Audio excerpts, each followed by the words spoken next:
Welcome to the lecture series by MSB on main group elements. In my previous lecture, I was discussing about chalcogen halides. Let me continue from where I had stopped. Sulfur does not react directly with iodine, but in the presence of SbF5, a fluorine acceptor, it forms a cation of this type.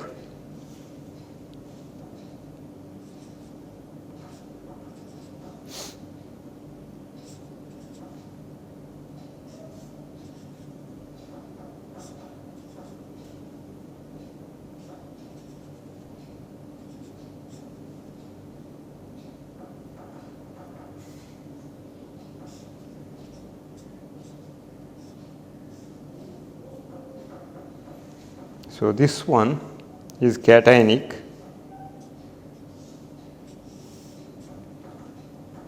okay. This is essentially having S7I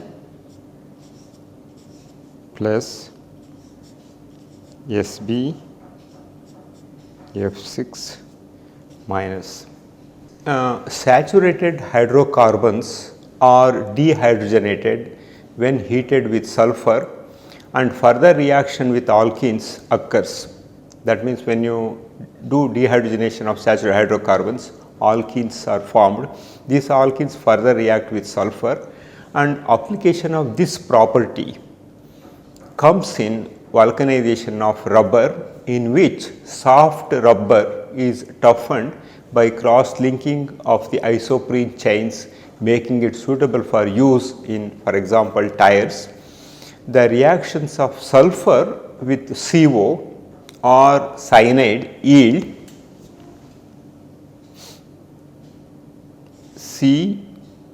COCS or NCS. Okay. While treatment with sulfides gives thiosulfates. For example, of course, the structure of this one is similar to CO2, and one can also write the thiocyanate structure,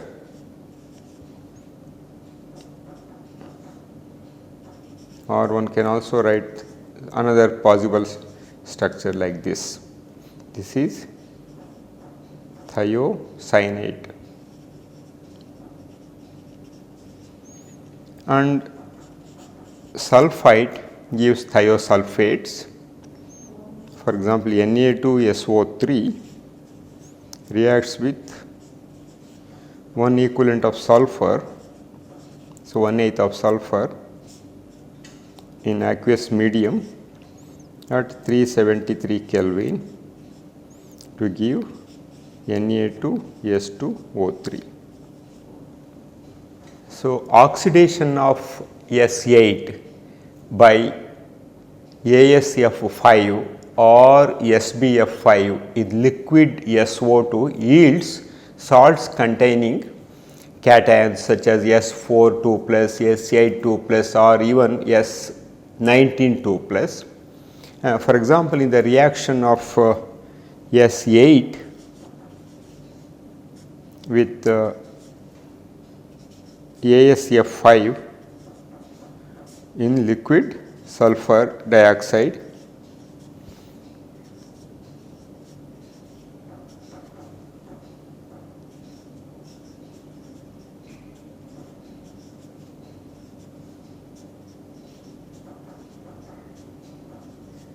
okay. So, this is one such dication. 2 electron oxidation of S8 results in a change in ring conformation. The red colored S8 2 plus cation was originally reported as being blue, but the blue color is now known to arise from the presence of radical impurities such as S5 plus. So, it is essentially not blue, it should be red. The blue color originally noticed was essentially due to the presence of this radical impurity such as S5 plus. Okay. So, let me write the structures of those.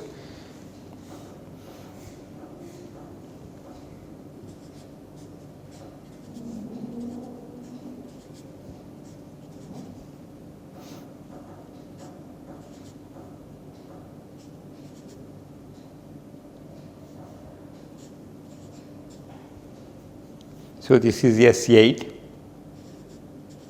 2 electron oxidation leads to dicationic compound, dication.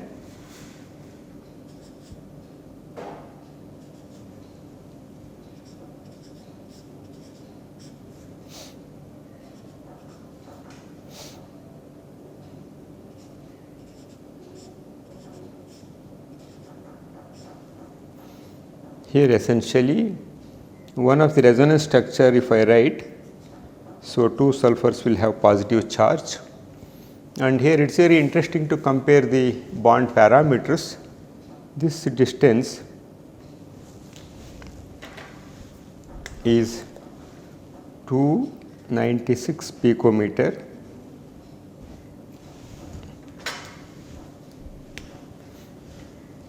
this distance is 286 picometer,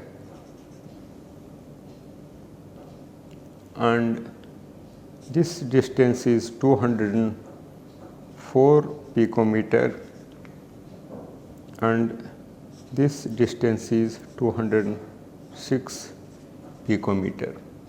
Okay. So, this is one of the resonance structures of S8 2 plus. Similarly, let me write the structure of S19 2 plus.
So, this is essentially if I start numbering, I can start numbering, I can start somewhere, does not matter, 2, 3, 4, 5, 6, 7, 8, 9, 10, 11, 12, 13, 14, 15, 16, 17, 18, 19. So, it is essentially S19 2 plus.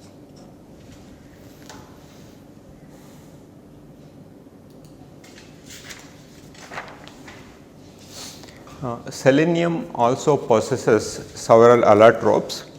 Crystalline red monoclinic selenium exists in 3 forms, each containing SE8 rings with the crown conformation very similar to SE8, and elemental selenium can be prepared by treating selenium chloride with triphenyl phosphine selenide. For example, 4SeCl2, when it is treated with 4 equivalents of triphenyl phosphine selenide, it leads to the formation of SE8.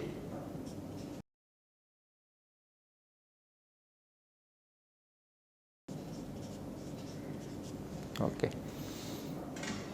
In this case, if you substitute selenium with sulfur, one can make a series of mixed chalcogen compounds of this type. For example, Se N S8 minus N one can prepare where N equals 1 to 5. So, that means this method gives a scope for the preparation of mixed chalcogen rings. Tellurium has only one crystalline form, which is a silvery white metallic looking solid. Selenium and tellurium are less reactive, but are chemically very similar to sulfur. This is also true in the case of cations such as Se4 2 plus or tellurium 4 2 plus, Se8 2 plus and tellurium 8 2 plus. So, that means they are more or less similar to sulfur. So, these are all polychalcogen cations. You can see here, of course, when it comes to oxygen, it is only one monocationic O2 plus is known, and that too when it is reacted with fluorine, whereas in case of sulfur you can see S4 2 plus, S8 2 plus up to S19 2 plus can be made. Similarly, in case of selenium one can make these species. In case of tellurium, tellurium 4 and tellurium 6 respectively in the plus 2 and plus 4 state are known, and this is for the tetrachalcogen dication species the structure, whereas this one I already showed you S and Se8 2 plus dications. The salt I was telling you about in case of selenium that can be readily made Se8 dicationic salt can be made very similar to the sulfur analog. For example, Se8 when it is treated with 3AsF5 in liquid sulfur dioxide, it forms Se8 dication through the fluorination of arsenium.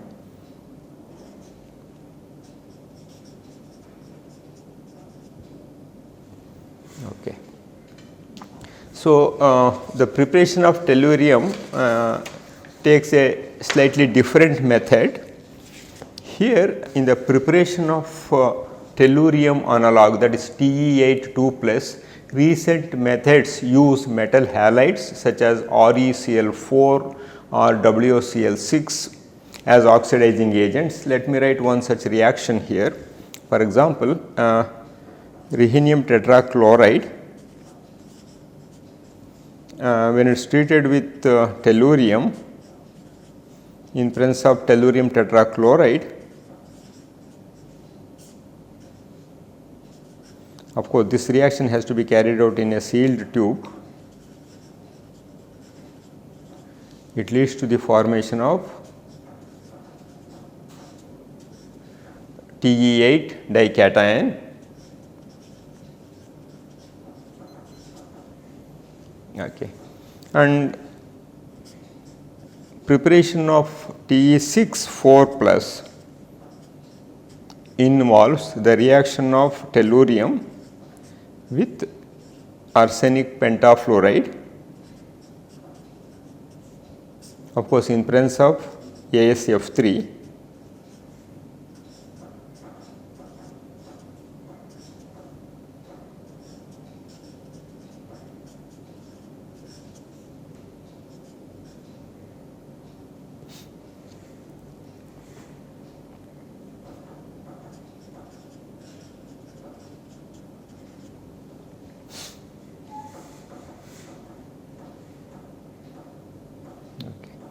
And if you look into the structure of Te8 2 plus, this structure is very similar to that of sulfur. Okay. But in case of tellurium 8, if you use tungsten hexachloride, the cation has the bicyclic structure.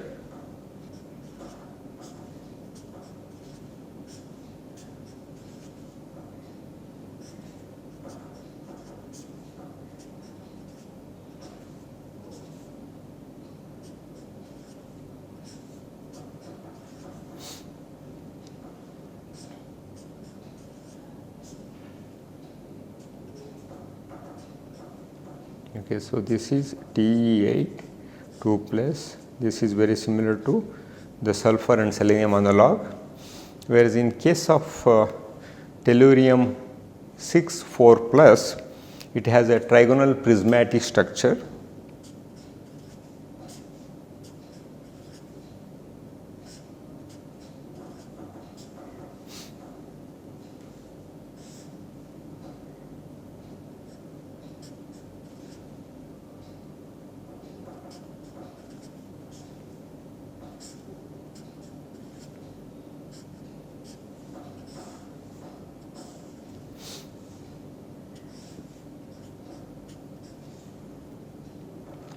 So, here just if you look into this is A and this is B, let me give the A, this tellurium bond distance is in the range of 266 to 269 picometer, whereas these bond distances are in the range of little longer,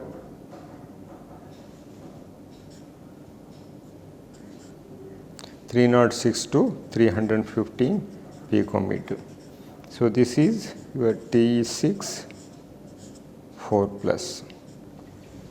Selenium and tellurium essentially consists of long spiral molecules with weak metallic interactions between adjacent chains, which break down into smaller rings and chains on melting. Polonium occurs naturally as a trace component of uranium over pitch blende, but is made artificially by the irradiation of 209 bismuth with neutrons.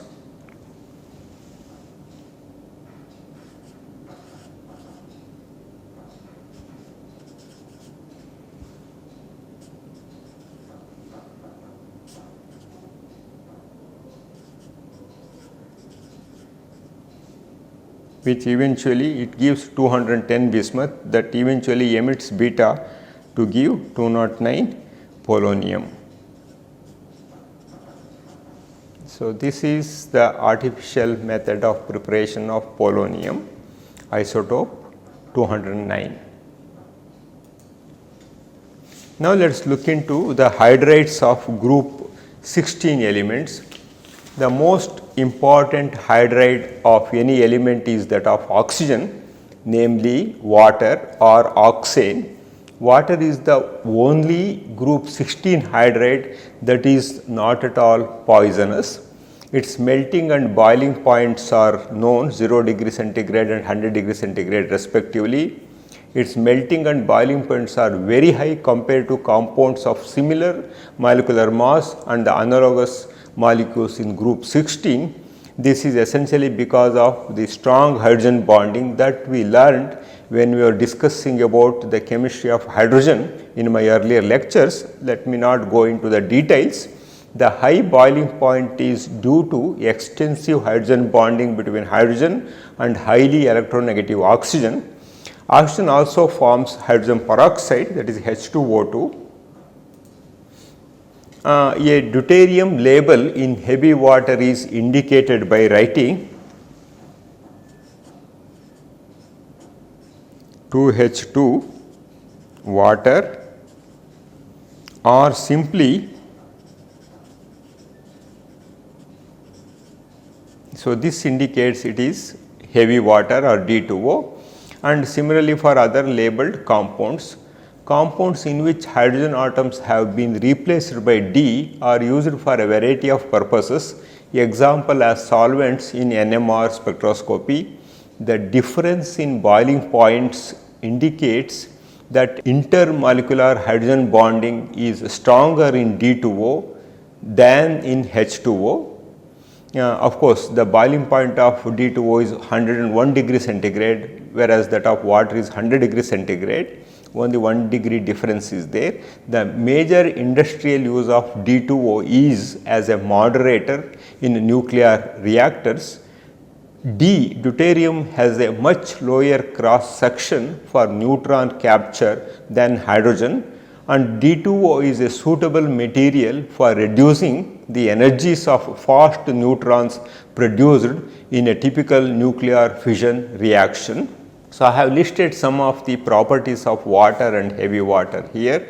Of course, boiling point, melting point, little difference is there, and the density also little bit difference is there, and maximum density is 0.99995 in case of water, whereas in case of D2 it is 1.10.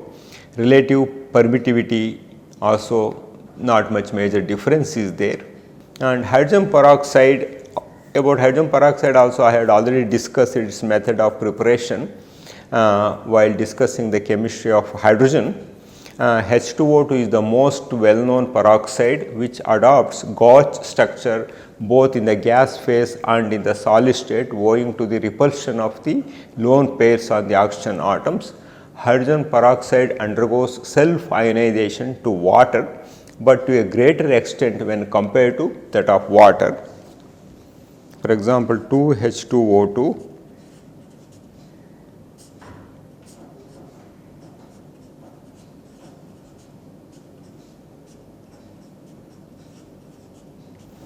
okay. So, here if you look into the equilibrium constant, this is 1.5 into 10 to the power of minus 12. In case of water,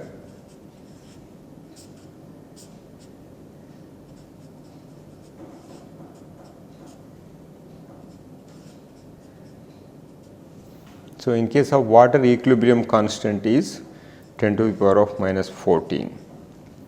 Okay, I will be showing. So, this is how the structure of hydrogen peroxide looks like. So, hydrogen peroxide is stable towards decomposition into hydrogen and oxygen due to the large negative enthalpy of formation. You can see delta FH for hydrogen peroxide is minus 187.8 kilojoules per mole. As a result, okay, it does not decompose into oxygen and hydrogen. Instead, what it does is it decomposes to water and oxygen. So, industrial method of preparation of hydrogen peroxide involves the anthraquinone auto oxidation process. Anthraquinol dissolved in an organic solvent is oxidized to anthraquinone and hydrogen peroxide is formed. The hydrogen peroxide is recovered by extracting the organic solution with water. The anthraquinone is then reduced back to the anthraquinol using hydrogen and a palladium complex or palladium metal as catalyst. This process repeated many times giving a catalytic cycle. You can see here the auto oxidation of anthraquinol to form anthraquinone, and H2O2 is liberated, and H2O2 is from organic phase to aqueous phase, and then anthraquinone is treated with hydrogen using palladium catalyst to regenerate anthraquinol to start the second cycle.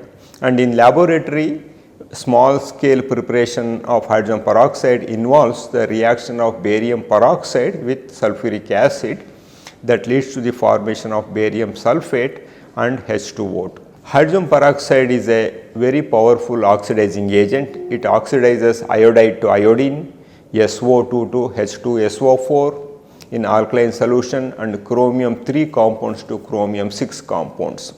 In fact, powerful oxidants such as MnO4 minus and Cl2 will oxidize H2O2, and in alkaline solution H2O2 is a good reducing agent. Let me write a couple of these equations for you.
So, this indicates the reducing nature of H2O2. Hydrogen sulfide is more toxic than hydrogen cyanide, but because H2S has a very characteristic odor of rotten eggs, it can be easily recognized. So, in the laboratory, H2S was historically prepared by reaction of FES in a Kipps apparatus. That method involves the treatment of FES with aqueous HCl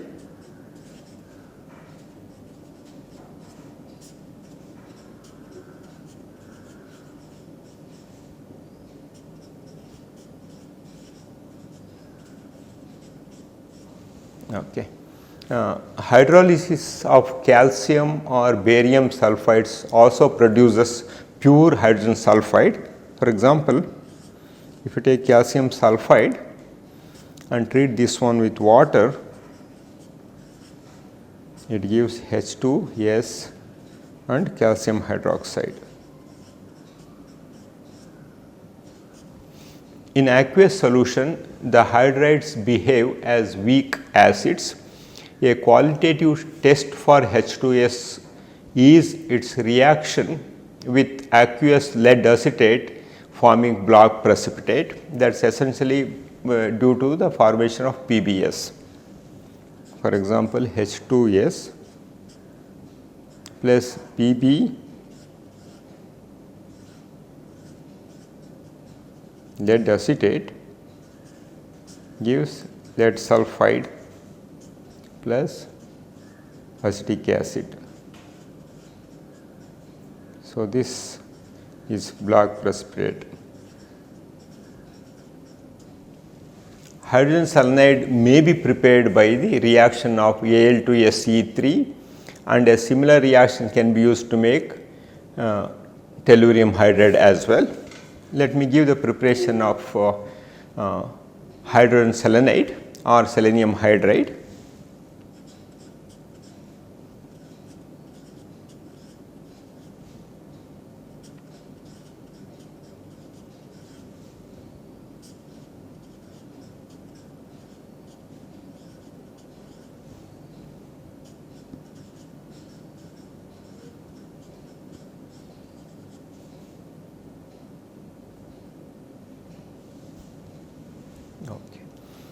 The enthalpies of formation of H2S,